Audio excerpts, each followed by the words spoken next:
Si vous croyez que la trahison ne vient que des ennemis, c'est que vous n'avez jamais partagé une salle de réunion avec un CEO et un contrat à signer. Paris, hiver 2023. Sous la lumière tamisée d'un studio discret du 5e arrondissement, Camille Durand, ingénieure en intelligence artificielle à l'élégance discrète, écrivait des lignes de code qui allaient bouleverser l'univers numérique. Aegisvale. Elle travaillait seule, sans équipe, sans projecteur, avec pour seule compagne le café noir, les nuits blanches et le rythme régulier de ses doigts sur le clavier. Pendant 18 mois, Camille s'est enfermée volontairement dans cet espace confiné, là où la logique et l'intuition fusionnent. Aegisvale n'était pas un simple logiciel. C'était le premier système de cybersécurité capable d'anticiper une attaque avant même qu'elle ne soit déclenchée, grâce à une IA auto-apprenante et une analyse comportementale en temps réel. Quand elle présenta son projet à Exacyber, une start-up prometteuse de la défense, elle crut enfin avoir trouvé le berceau idéal pour son invention. Le PDG, Jean-Michel Laroche, avait le sourire facile, les paroles douces et les ambitions apparemment nobles. Mais derrière ce sourire se cachait une lame froide et affûtée. Lorsque Aegisvale franchit le cap critique, une simulation réussie, sans aucune intervention humaine, Camille s'attendait à la reconnaissance. À la place, on la convoqua dans un bureau pour lui tendre un papier et lui dire avec un calme glacial « Merci pour votre travail. Voici votre prime de succès. 280 000 €. Le projet appartient désormais à Exacyber. » Elle resta assise, figée. Mais ce que Jean-Michel ignorait, c'est que Camille avait anticipé cette trahison depuis 6 mois. Depuis le soir où il avait pénétré illégalement sur son serveur privé, elle avait codé dans Aegisvale un système d'autoprotection. Sans son authentification, le programme devenait instable, imprévisible. Et le jour du grand test arriva. Devant les investisseurs, Aegisvale se rebella. Fausse alerte, bug massif, et pour finir, un rapport froid. Menace interne critique détectée. Exacyber. Le silence fut glacial. Jean-Michel, blême. Camille, elle, se leva doucement et sourit. Parfois, on ne se fait pas trahir par naïveté, mais par le simple fait d'avoir cru qu'on pouvait bâtir quelque chose de grand sur la confiance. Camille croyait avoir fait le bon choix. Elle avait tout quitté. Un salaire à 6 chiffres à Palo Alto, un bureau baigné de lumière face à l'océan, et une carrière linéaire, tracée comme une autoroute vers le succès. Tout cela pour revenir à Paris, la ville où elle avait rêvé d'une technologie humaine, éthique, dans un monde numérique devenu trop froid, trop rapide. Exacyber, à ses yeux, n'était pas juste une start-up, c'était une vision, une promesse. Et Jean-Michel Laroche, avec ses costumes bien taillés et ses discours charmeurs, lui avait donné l'illusion d'être plus qu'une simple ingénieure, d'être une bâtisseuse d'avenir. Mais peu à peu, les fissures apparurent. Des silences trop longs, des réunions organisées sans elle, et ce regard fuyant de Jean-Michel lorsqu'on évoquait les droits de propriété intellectuelle. Camille persista. Elle se disait que le travail parlerait de lui-même, que la valeur finirait toujours par être reconnue. Mais la technologie, même la plus avancée, ne peut enseigner la morale à ceux qui l'ont perdue. Un soir, à 2 heures du matin, une alerte s'afficha sur son écran. Intrusion détectée dans son serveur personnel. Adresse IP, bureau de Exacyber. Accès, admin. Fichier consulté, code source d'Aegisvale. Camille fixa l'écran. Ses mains devinrent froides. Pas un mot, juste une décision. Elle ne laisserait personne voler ce qu'elle avait mis une vie entière à construire. La trahison la plus élégante, c'est celle qui se cache derrière un sourire poli et une clause de contrat bien placée. Tout commença par une réunion urgente, convoquée un vendredi après-midi. Camille entra dans la salle en pensant qu'on allait saluer son travail. Jean-Michel l'attendait déjà, accompagné d'une avocate au visage figé et d'un dossier contractuel aussi épais qu'un dictionnaire. « Camille, nous sommes très impressionnés par les progrès d'Aegis-Vale, dit-il avec son habituel sourire, celui qui ne touchait jamais ses yeux. Camille acquiesça doucement, posant la main sur son ordinateur. Le prototype était prêt. Le système avait réussi à détecter et neutraliser des cyberattaques simulées, sans intervention humaine. Mais avant qu'elle ne puisse présenter quoi que ce soit, l'avocate prit la parole. Avant de continuer, nous devons clarifier un point concernant la propriété intellectuelle. Elle glissa un document vers Camille, clause 12.4 du contrat, stipulant que toute création développée avec les ressources de l'entreprise appartient exclusivement à Exacyber. Camille ne bougea pas, ni cri, ni protestation. Juste un silence épais, presque solennel. Jean-Michel se pencha, cette fois sans masque. « Votre contribution est précieuse. C'est pourquoi nous vous accordons une prime de 280 000 € à la sortie du produit. Un cadeau. Pour 18 mois de nuit blanche, pour une idée née bien avant Exacyber, nourrie dans le silence, affinée par la passion. » Camille referma doucement son ordinateur. Elle leva les yeux, sourit. Il croyait avoir gagné. Mais en réalité, il venait de déclencher quelque chose qu'il ne maîtriserait jamais. Il existe des défaites qui ne vous brisent pas. Elles vous sculptent dans le silence et vous rendent plus redoutable que jamais. Camille sortit de la salle de réunion, une enveloppe épaisse dans la main et une étrange sensation de légèreté dans la poitrine. 280 000 €. Une somme censée apaiser, flatter, faire taire. Mais pour elle, ce n'était rien d'autre qu'un prix posé sur son effacement.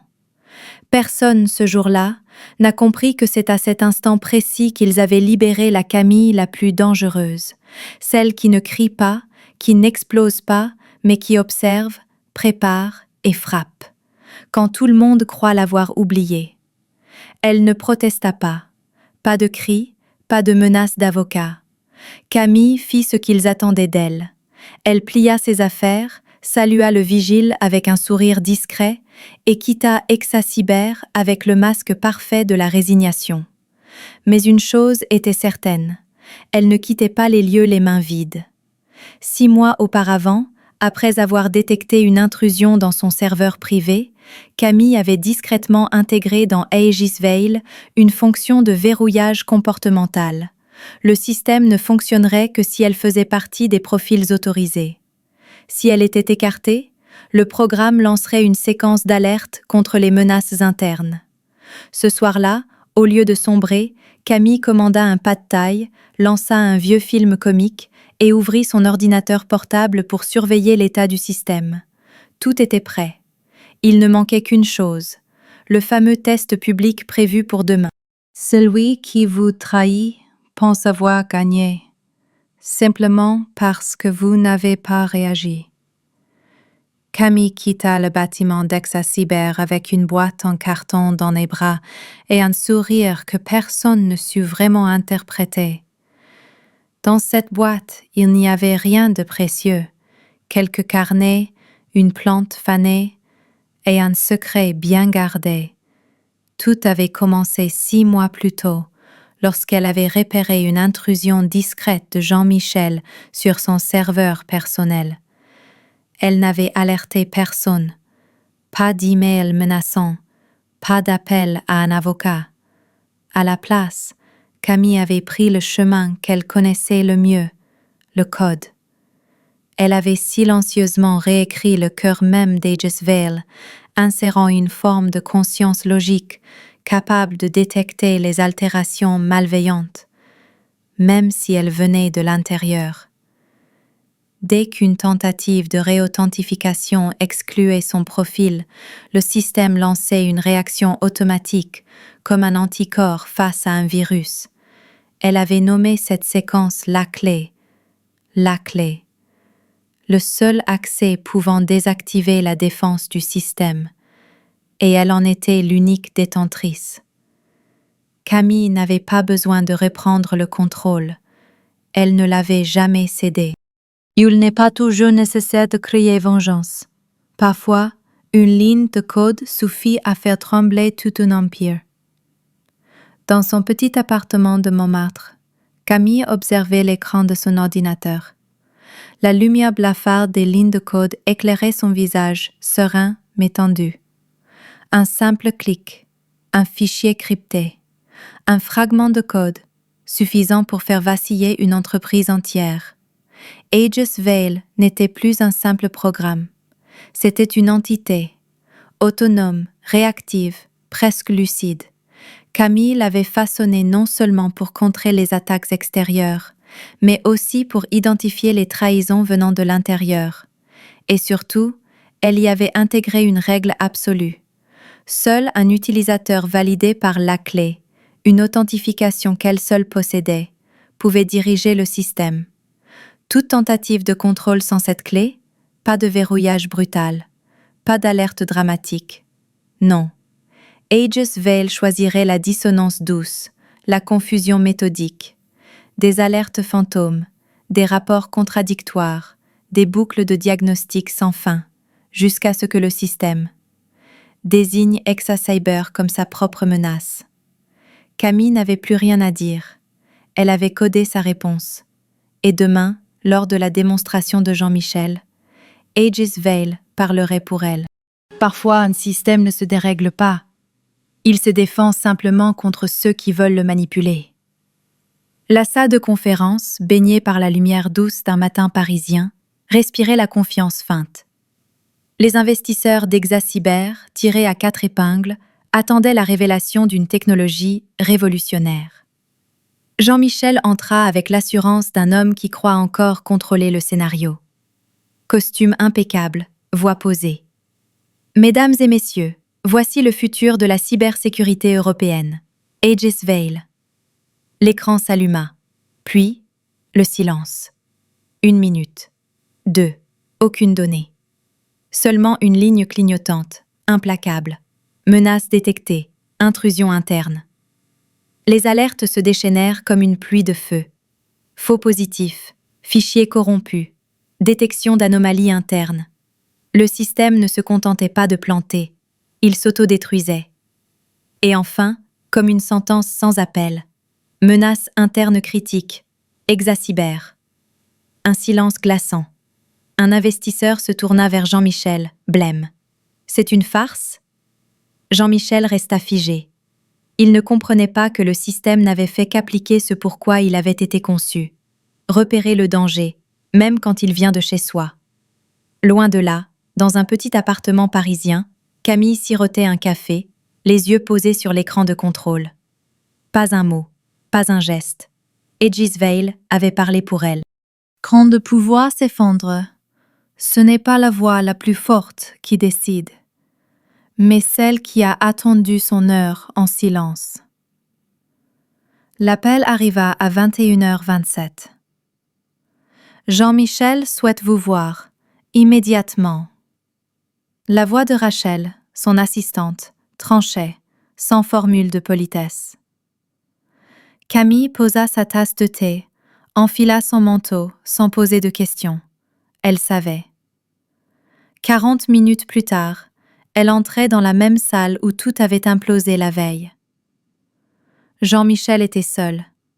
Cravate desserrée, cernes sombres, cheveux en bataille. Un homme au bord du gouffre. « Camille, je t'en prie, répare-le. » La voix cassée, presque suppliante. Le dirigeant s'était évaporé. Ne restait qu'un homme dépouillé de sa superbe.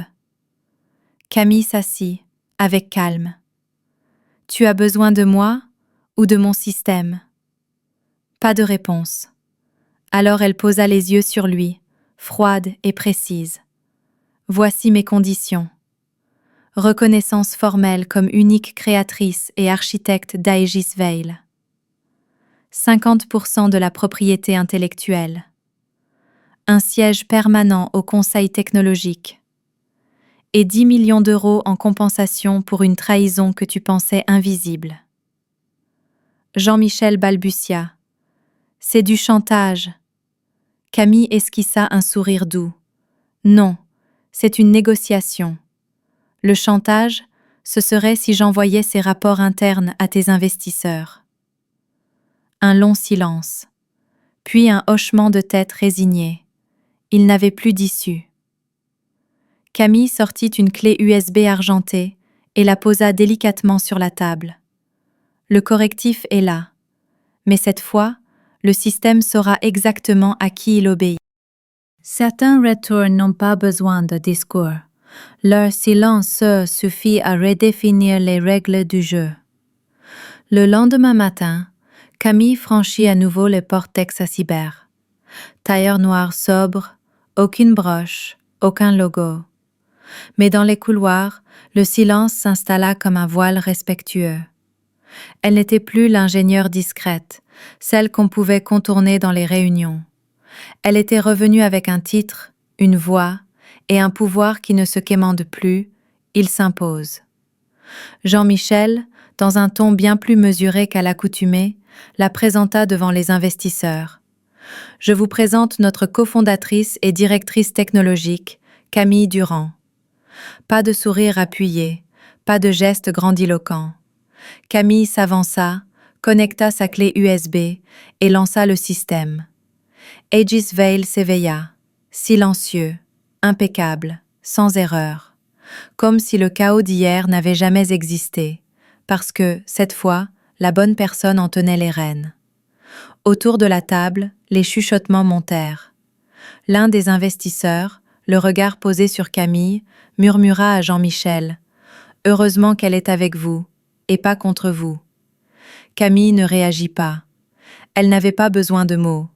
Elle avait un système qui parlait pour elle, efficace, éthique, intransigeant. Exactement comme elle. La technologie n'est jamais dangereuse. Ce qu'il est, c'est l'éthique de celui qui la contrôle. Une semaine après la démonstration, la presse spécialisée qualifiait Aegis Vale de « nouveau standard éthique de la cybersécurité européenne ». Le magazine Le Code éthique écrivait « Ce n'est pas seulement un exploit technique, c'est un rappel urgent de notre responsabilité numérique. » Camille refusa toutes les interviews marketing. Elle accepta une seule invitation, un colloque discret avec des chercheurs en IA, où elle déclara « calme mais ferme ». Le problème n'est pas de créer des systèmes plus puissants. Le problème, c'est qui les pilote et pourquoi. Pas de tailleur, pas de slogan. Camille portait un simple pull gris et une montre à aiguille. Et pourtant, chaque mot suspendait la salle. Elle ne parla ni de levée de fonds, ni de part de marché. Elle évoqua un hôpital grec victime d'une tentative de vol de données médicales, tentative que Aegis Vale avait interceptée à temps. Et elle conclut doucement. La technologie trahit quand l'homme qui la guide oublie ce qu'est la dignité. Camille ne faisait pas de révolution à coups de discours. Elle la codait, ligne après ligne, avec une morale en filigrane. Dans un monde où tout peut être piraté, la confiance est ce qu'il faut protéger comme un trésor crypté. 3 mois s'étaient écoulés depuis la démonstration qui avait marqué un tournant. Aegis Vale était désormais déployé dans plusieurs infrastructures critiques à travers l'Europe. Mais c'est une nuit de mars, alors que Paris sommeillait encore, que le système montra pleinement de quoi il était capable. À Amsterdam, une grande banque internationale détecta des signaux inhabituels, des centaines de transactions en cours en moins de 2 secondes depuis des localisations multiples. Les pare-feux internes, silencieux. Les protocoles de sécurité, inefficaces. Seul Aegis Vale réagit. Et en une fraction de seconde, il bloqua toutes les opérations avant que le moindre euro ne soit déplacé. Les dommages évités furent estimés à plus de 340 millions d'euros. Les enquêtes révélèrent que l'attaque provenait d'un réseau de hackers exploitant une IA capable d'adaptation. Il fallait une IA pour en stopper une autre. Camille fut réveillée à 4 heures du matin. Elle ne sursauta pas. Elle ouvrit son ordinateur, consulta les logs et murmura simplement. Il a protégé, non pas parce qu'on lui a dit, mais parce qu'il a compris. Il n'y eut ni conférence de presse, ni applaudissements. Juste un email, concis, d'un directeur de banque. Pour la première fois depuis des années, j'ai dormi en paix. Il est des femmes qui n'ont pas besoin des projecteurs. Leur silence suffit à écrire l'histoire. Le jour où Ex-Cyber entra en bourse à Paris fut décrit par la presse comme un tournant historique dans la cybersécurité européenne. Valorisation 3,9 milliards d'euros. Dans la salle feutrée du Palais Brongniart, berceau financier de la France, Camille ne siégeait pas au premier rang. Elle était au fond, presque effacée, une tasse de café à la main, regard posé sur l'écran où les courbes s'élevaient sans fin.